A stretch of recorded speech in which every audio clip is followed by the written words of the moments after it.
I'm Tim Bass. I'm not real, but you might be. What are your core principles? If this is an easy question for you, then congratulations, you've got a good sense of self. Now, what are your characters? It's been my experience that even long-term characters often don't have a strong set of core principles, and that players often struggle to bring strong morals and values to their characters. Now, I'm biased, because I come from a superhero genre, and that kind of thing makes you struggle with moral quandaries often. At least if you aren't in a weak sauce world where the GM doesn't challenge his players to be arbiters of right and wrong. A classic question we should ask ourselves is, your character has to throw a switch that will send a train full of nuclear waste down one of two tracks. On one of these tracks, one person will be killed. On the other track, 5 people will be killed. Do you kill the one person or the 5 people? This is more of a brain twister than most people in the real world would want to think. Superheroes have more options, but it works in all types of worlds. Working out from there, you have other questions that should be asked. What are your character's limits? What hills will he die on? At what point does he say, "No, you move"? Does he hold the law and justice sacred? Is he willing to push past what's legal and do what's just? Does he even have enough grit to stay true to his principles when removed from the realm of consequences? Is your character religious? How does he square his faith with seeing things that shake even the hearts of the strongest? Let's say, for example, that you are a Christian, and in your travels you deal with those that would claim to be gods of other faiths. What if demons attack your mind and put you in a scenario where you have to break your principles to survive? It takes tremendous strength of character to remain true to one's core values when survival is on the line. I myself have been pressed on these points, but like all strong men of faith who have been tempered by hardship, I've come out stronger for the experience. There is, however, time when sticking to one's convictions can and will cost you. As in all things, there's a cost, and that cost is high, and you won't want to pay it.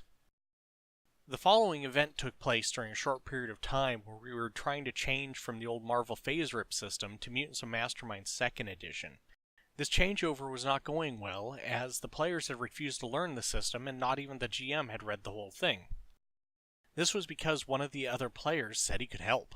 I, however, had read the system and realized it wasn't going to work for us the way it was. This was leading to some infighting, as the cheerleaders for the change were also the ones who were trying to change characters at the time, and therefore were pushing even harder for this story that was about to take place. Basically, in this story, one of the players had chosen to change up his character to go from being a normal person to being a cyborg, and he was supposed to use this opportunity to die and then come back as the cyborg character at near point in the future. I was the lead of a group of us who had managed to graduate the hero school and were now setting up an effort with the United States Marshal Service to improve their metahuman detention system.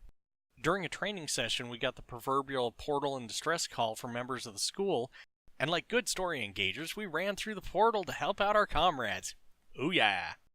Turns out a group of students whom had cross-trained with NASA had been on a mission to explore an alien craft that had accelerated into our star system and was on an intercept course with Earth. First group up there had failed when their mission commander, the guy who was supposed to die on the mission, didn't do any first contact protocol and instead took his team directly inside the ship and was promptly overwhelmed by zombie moss creatures that were living in the ship. Second group was led by the best friend of the first group commander and promptly ends up in the same boat. But he's a Dark Force manipulator and managed to open up that previously mentioned portal to Earth.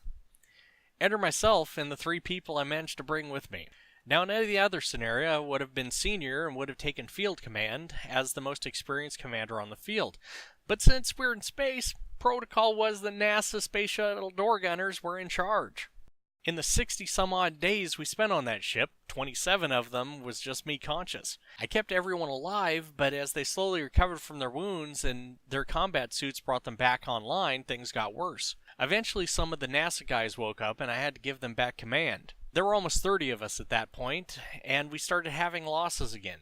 64 trained superheroes died on that mission. 6 of us got out in the original timeline. There were 10 players. That was 6 or 7 14-hour game sessions, but some of the worst player PTSD I think ever existed.